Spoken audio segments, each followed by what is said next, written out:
But we're saying probably the Ike and Greninja as you see on the I graphic think right Ike now. Greninja, yeah. I don't think he'll go Joker. It's kind of a tough matchup for Joker. It's nothing impossible, obviously. Yeah. Nothing's impossible for Joker. I feel but like Greninja can just whiff punish him really well. exactly. But starting on small battlefield with the new stage list that we're running this week. Yes, yes. Kind of the new PS2, and I'm kind of okay with it. Yeah, I like it. I'm cool with it. But as we get into it, we see IceKnight already setting the pace with the water shurikens. Yeah, he's trying to just really, he's trying to keep Ravenking out, try to control the pace of the match. Because Ike is at his best when he's running all over you. You got to do what you can to really just abuse everything you can with Ike and not give him a lot of openings because he's really good. Like, he's really good at getting those openings because Nair's, like, super safe. There's not a lot you can do to contest it, so. But IceKnight off to a great start, 70% on Ravenking, 32% on himself. I think IceKnight has a very patented defensive style where it's really good against players like this, But Ravenking's really good at like adapting to that style, and he knows when to go and he knows when to stay back, Oh, that was a great read. A great catch. He followed that drift so well. Oh my gosh. And he knew the very last frame it seems of up air. Yeah, IceKnight going for the read on the tech in place, but Ravenking knows tech out there. The one problem I believe with the platforms being slightly lower is that it does give the opponent an opportunity to tech, or just a bigger opportunity to tech. But read the tech out there. Yeah, that was really smart. He definitely kept that data from last time. I was going to say only 34, but now we're at 64. And just IceKnight needs to find a way to control the pace again. Just because before he just running away water shuriken until Ravenking was overcommitting. Yeah, Ravenking's plan is to go above him right now and try to hit him, like whether it be when IceKnight approaches him from the air, he's going to try to catch him on the way down, or he's going to try to wait for him to do something on the ground and try to bait out those approaches. You know what? Answer that though. This should be a pretty big combo. I love how IceKnight combos with Greninja. IceKnight is so aware of his positioning. Dude, he knows what to do in every situation. It's actually crazy. Like you saw, there was no hesitation there. He didn't think about what route he was gonna go for. He knew what he was going for. Yeah, he knows. He knows. Okay, if it sends you on the platform, I'm gonna do this. If you're below the platform, I'm gonna do this into this to follow this. It's so smart. We're missing the punch on the parry. Yeah, going for that. He's trying to go for the DI mix up there with the down throw. It's really smart. He's just doing a really good job of staying patient with catching Ravenking's landings. He's not really overcommitting much. Ooh, that was a little overzealous, but I like the way IceKnight's playing neutral around him. But Ravenking's just he's too aware of that. IceKnight's I think doing a really good job of mixing up when he's gonna run in and when he's gonna stay back. But Ravenking's always ready for it. And he's always he plays shockingly very safe, and because he knows his limits incredibly well. It's what you get when you've been a character specialist for how many years? I don't know. As long as I've seen him play since Smash 4. Oh. Looking for the he had that air dodge read. He just needed to commit a little more. Barely missing the Hydra Pump. Yeah.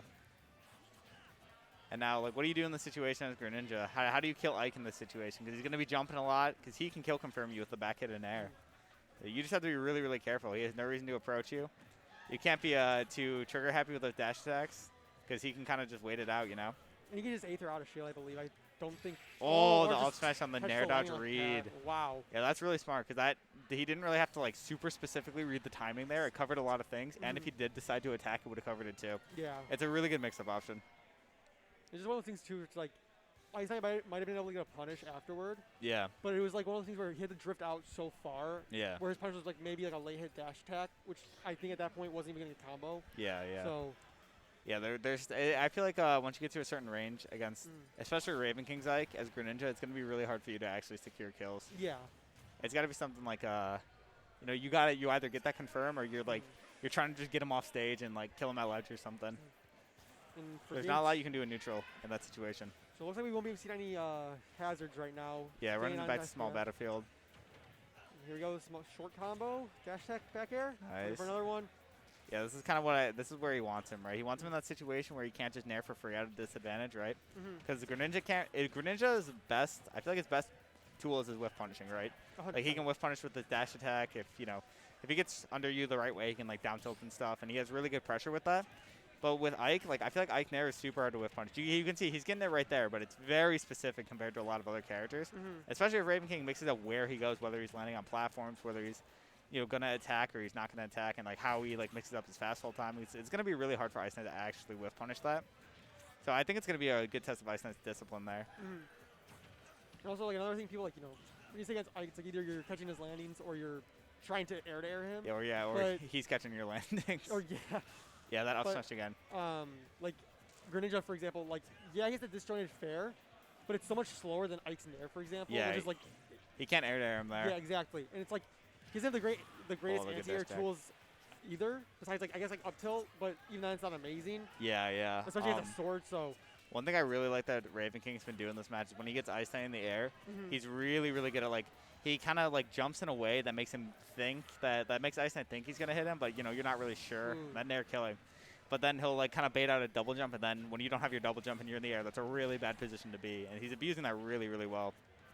There's a move we've been seeing a lot more of from Ravenking, the Aether. Yeah, but he mixes it up super well with like how he's drifting and when he actually uses it and just empty hops. You know, like a lot of Ike players will just use it. The minute you hit their shield, they're just letting that thing rip. But yeah, he's been really smart about conditioning IceKnight, like just play a specific way across around his shield. You know. For sure. Yeah, good. I feel like that was a good reaction there. That was really good. And just once again, just trying to find this kill. Yeah. Again, I was thinking that killing would be kind of rough in these situations. But there's a perfect spacing. Fair whiff punishing if he times it really well could be an option, but I actually feel like it would be like really like impractical. So oh my god, that would have been sick. I don't think that would have killed, but it would have been lots of damage. Yeah, lots of damage, really good positioning, you know. But here's a dash attack. The patience. So you just like recognize that like you're not gonna get a combo off that. It's just like it's what sets these players apart from everyone else. You know? Yeah. It's the minor things. I really like the way IceKnight moves with Greninja. He mixes up his options like when he's close to you, he mixes up every time if he's gonna like spot dodge, if he's gonna continue pressure with down tilts, or if he's gonna like dash back or roll back. Like it's really hard to trace him. He's really hard to hit. He started using that the stall, the Hydra with the neutral B. Yeah, the Shuriken stall. Yeah. I think that's really smart again, especially against Ike. Because that was like one of the first times he's used it really. So yeah. Just adding that to like the arsenal of like what option I pick. Yeah.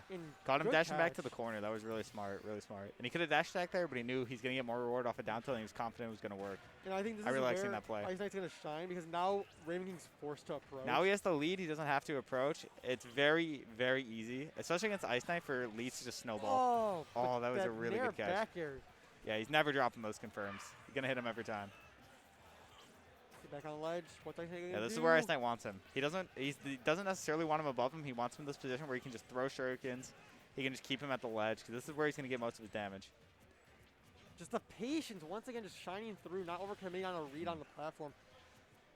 Yeah, able to read that empty up. Oh my god, the fall through up air. A lot of damage. Nair, fair. Oh, Nair. This is why again I feel like Ravenking's doing a great job in neutral here of really keeping IceKnight on his toes. Oh my god. Ooh. Recognizing that he was drifting away from the up air, just gonna throw out that back air, but yeah, they're playing really up close. More than you would think. More than I would think, for sure.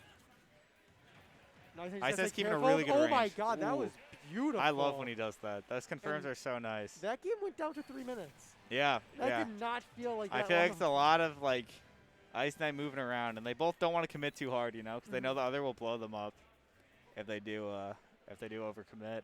Oh. It's best of 3, right? Is it? I don't remember. Okay, yeah, it's best of 3. Okay. So we're seeing Hollow Bastion. Game 3. Okay, so I learned a lot about this stage today from Stigma. Oh yeah. So you know, it's basically it's old Smashville. It's like Smashville, but it's longer. Yeah. And the blast zones are like town blast zones, essentially. Yeah, they're definitely. And we have another approacher, player 3. Let's go. Yeah. Ayo, let's go. But then the top blast zone is FD height, which is one of the smaller top blast zones. So you have really close side blast zones with a really long stage that like reaches out to them. Yeah. And then you have the smallest ceiling with a platform. I know for me personally, it's one of 2 stages that I'm pretty sure the height of the battlefield platform, because it's one of 2 stages Pyro can reach the stage on if she full hops. She usually can't reach the platform. I know Shoto's are a similar way. Now this makes me curious as to what IceKnight's ban was. It was I feel like he hates triplats. I'm sure it was battlefield. That makes sense. Yeah, and that's where Ravenking wants to go. I feel.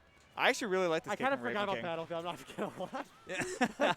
Here we go, 78% on IceKnight. Yeah, I'm kind of like I really like this pick for Ravenking. Oh, that was a beautiful read on the roll in. We saw how he used it last week. It just that was so good. Just, like, that's why I brought up the blast zones immediately. It's because any good Fermi does is killing like 20% earlier. It's going to benefit Ike. Yeah. Ike way more than Greninja. It's like Ike thrives, Greninja's going to struggle on this stage. And I'm not sure how good like Smashville was for Greninja before, but I'm assuming it was one of his worst stages because it was smaller and it was like the platform blocked a lot of drag downs and stuff like that. And I'm not sure if up smash even connected. I really like the way Ike would cover space on this stage. I think that middle plat gives him all the space he needs to like. It really is going to make it hard for IceKnight to approach. And now he's at this position, right, where IceKnight needs to start making he needs to make plays, right? He needs to start taking risks, and he's capable of it. I've seen him do it, but. Again, he's going out a lot more now. He's trying to get more creative with his edge guards because it's what he needs to do. He needs to get more creative in neutral consequences. Oh, that's so good. And but that is one benefit to how imagine for Greninja is that obviously is always going to connect. It's not going to be like PS2. Yeah. But I'm pretty sure. I think they shadow buffed it. I might be wrong. I heard about it. I'll ask him later. Oh my God, he knows that timing.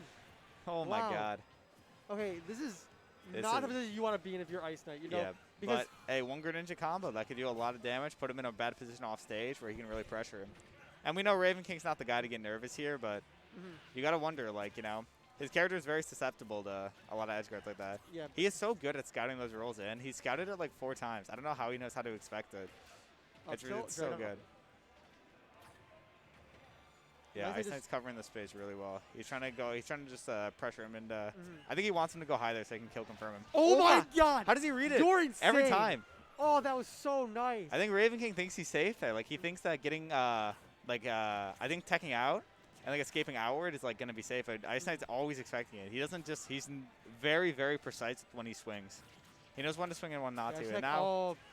Oh, that could have been. No, it's that's confirming. Yeah. Wow. Okay. Wow. There's that was a great set. Bastion. Yeah, that was a really good set. Oh, that was excellent. You know, yeah. Great play from both. But Ravenking is just one of those players. Honestly, probably the hardest one to make a comeback on in Chicago. Yeah.